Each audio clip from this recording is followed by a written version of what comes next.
বন্ধুসকল মানস চেণ্টাৰৰ নতুন এটা ভিডিঅ'লৈ আপোনালোকক স্বাগতম জনাইছোঁ।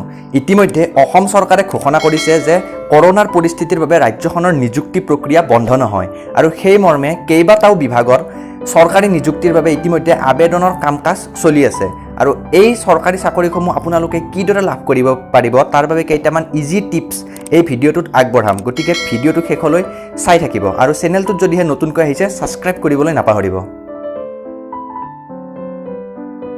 যিসকল ল'ৰা-ছোৱালী চৰকাৰী চাকৰিৰ প্ৰতি আকৰ্ষিত বা চৰকাৰী চাকৰি এটা পাব বিচাৰে তেওঁলোকৰ বাবে ফাৰ্ষ্ট টিপছটো হৈছে যে সঠিক প্ৰিপাৰেশ্যন অৰ্থাৎ প্ৰস্তুতি।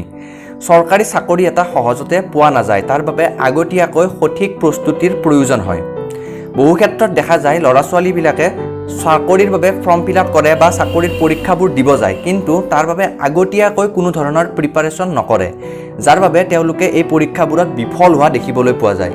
গতিকে আপোনালোকে যিসমূহ চাকৰিৰ বাবে ফৰ্ম ফিল আপ কৰিব তেতিয়া সেই নটিফিকেশ্যনখনৰ লগতেই চাকৰিটোৰ পৰীক্ষাৰ বাবে যিসমূহ চিলেবাছ থাকে তাৰ ইম্পৰ্টেণ্ট পইণ্টবোৰক সঠিকভাৱে প্ৰিপাৰেশ্যন কৰিব। প্ৰত্যেকটো পইণ্ট যেতিয়া আপোনালোকে সঠিক প্লেনিঙেৰে প্ৰস্তুতি চলাই পৰীক্ষা দিবলৈ যাব তেতিয়াহ'লে নিশ্চয় আপোনালোকে সফলতা লাভ কৰিবলৈ সক্ষম হ'ব।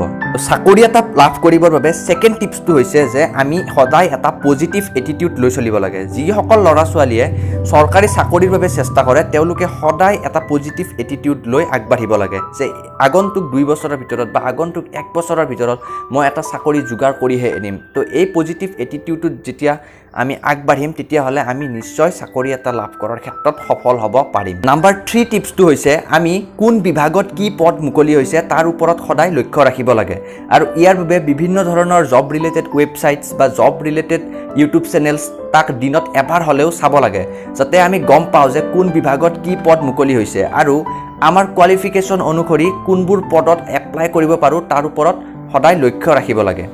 আৰু এনেদৰে যদিহে আমি পদবোৰৰ ওপৰত এপ্লাই কৰি যাওঁ এদিন নহয় এদিন আমি সফলতা নিশ্চয় লাভ কৰিবলৈ সক্ষম হ'ম। এতিয়া কিছুমান বিভাগত খুব কম সংখ্যক পদ মুকলি হয়, 3টা 4টা 5টা, আৰু তেনেকুৱা পোষ্টবিলাকত আমি সাধাৰণতে এপ্লাই নকৰোঁ বা ইগন'ৰ কৰোঁ, কিন্তু সেই পোষ্টবিলাকত চাকৰিটো পোৱাৰ সম্ভাৱনা অধিক থাকে, কাৰণ তাত এপ্লিকেণ্ট বা যিসকল আবেদনকাৰী তাৰ সংখ্যাটো কম হয়। গতিকে তেনেকুৱা পোষ্টবিলাক কেতিয়াও এৰি দিব নালাগে আৰু আমি সাধাৰণতে সেইবোৰত বেছিকৈ এপ্লাই কৰিব লাগে। নাম্বাৰ 4 টিপছটো হ'ল আমি যিমান বেছিকৈ পাৰি প্ৰিভিয়াছ ইয়াৰৰ কুৱেশ্যন পেপাৰ ছল্ভ কৰিব লাগে, নাইবা মক টেষ্টবোৰ দি থাকিব লাগে। তেনেকুৱা কৰিলে আমাৰ কনফিডেন্স বিল্ড আপ হোৱাৰ লগতে অধিকাংশ পৰীক্ষাতে প্ৰিভিয়াছ ইয়াৰৰ কুৱেশ্যন পেপাৰ ৰিপিট হোৱা দেখা যায়। গতিকে এই ক্ষেত্ৰতো আমি যথেষ্টখিনি সফলতা লাভ কৰিব পাৰোঁ।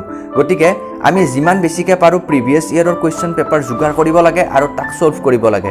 যোনবোৰ আমি নাজানো সেইবোৰ বিভিন্ন চাৰ্চ ইঞ্জিনত চাৰ্চ কৰিব লাগে, নাইবা বিজ্ঞজনৰ সহায় লৈ সেইবোৰৰ উত্তৰবোৰ বিচাৰি উলিয়াবলৈ চেষ্টা কৰিব লাগে। নাম্বাৰ 5 টিপছটো হ'ল যে আমি খুব বেছি পেচেঞ্চ বা ধৈৰ্য ৰাখিব লাগিব, কাৰণ আমি বহুত বেছি কষ্ট কৰাৰ পিছতো কেতিয়াবা চৰকাৰী চাকৰি এটা লাভ কৰাৰ ক্ষেত্ৰত বিফল হওঁ, কিন্তু এই বিফলতাৰ ক্ষেত্ৰত আমি ডিম'টিভেট হ'লে নহ'ব। আমি নেক্সট এক্সামবোৰত আৰু 200% বেছি এফৰ্ট দি পেলাই কষ্ট কৰিব লাগিব, চেষ্টা কৰিব লাগিব আৰু চাকৰি এটা পাম যে তাৰ প্ৰতি আমি বিশ্বাস আৰু ধৈৰ্যটো ৰাখিব লাগিব। তেতিয়া আমি নিশ্চয় এদিন নহয় এদিন সফল হ'বলৈ সক্ষম হ'ম। এই ইম্পৰ্টেণ্ট টিপছখিনি মই নিজেও ফ'ল' কৰোঁ, সেইখিনি আপোনালোকৰ লগত শ্বেয়াৰ কৰিলোঁ। যদিহে ভিডিঅ'টো ভাল পালে তেন্তে লাইক কৰিব আৰু আহিবলগীয়া নতুন ভিডিঅ'বোৰৰ বাবে চেনেলটো ছাবস্ক্ৰাইব কৰিবলৈ নাপাহৰিব।